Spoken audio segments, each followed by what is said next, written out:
ప్రముఖ కొరియోగ్రాఫర్ జానీ మాస్టర్కు జనసేన పార్టీ షాకిచ్చింది. పార్టీ కార్యక్రమాలకు దూరంగా ఉండాలని ఆదేశించింది. ఆయనపై రాయదుర్గం పోలీస్ స్టేషన్లో కేసు నమోదు అయిన క్రమంలో పార్టీ నాయకత్వం ఈ నిర్ణయం తీసుకున్నట్లుగా తెలిపింది. తక్షణమే ఈ నిర్ణయం అమలులోకి వచ్చినట్లుగా పేర్కొంది. ఈ మేరకు జనసేన పార్టీ ఓ ప్రకటన ద్వారా ఈ విషయాన్ని వెల్లడించింది. ఏం జరిగిందంటే, ఓ మహిళా కొరియోగ్రాఫర్ జానీ మాస్టర్ పై లైంగిక వేధింపుల ఆరోపణలు చేసింది. అవుట్ డోర్ షూటింగ్స్ లో జానీ మాస్టర్ తనపై పలుమార్లు లైంగిక వేధింపులకు పాల్పడ్డాడని పోలీసులకు ఫిర్యాదు చేసింది. నార్సింగి పోలీసులు దీనిపై కేసు నమోదు చేసుకుని విచారణ చేపట్టారు.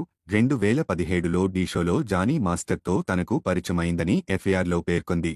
అనంతరం జానీ మాస్టర్ టీం నుండి అసిస్టెంట్ కొరియోగ్రాఫర్గా ఉండాలంటూ ఫోన్ రావడంతో 2019లో అసిస్టెంట్ కొరియోగ్రాఫర్గా జాయిన్ అయినట్లు వెల్లడించింది. ఓ షో కోసం జానీ మాస్టర్తో పాటు మరో ఇద్దరితో కలిసి ముంబైకి వెళ్లగా అక్కడ ఓ హోటల్లో తనపై అత్యాచారానికి పాల్పడ్డాని అని తెలిపింది. ఆ సంఘటన తరువాత విషయాన్ని బయటికి ఎవరికి చెప్పొద్దు అంటూ బెదిరించారని, పలుమార్లు షూటింగ్ సమయంలో జానీ మాస్టర్ చెప్పినట్లు వినకపోతే అసభ్యంగా ప్రవర్తించేవాడని అంది. మతం మార్చుకుని తనని పెళ్లి చేసుకోవాలంటూ బలవంతం కూడా చేశాడని ఫిర్యాదులో పేర్కొంది.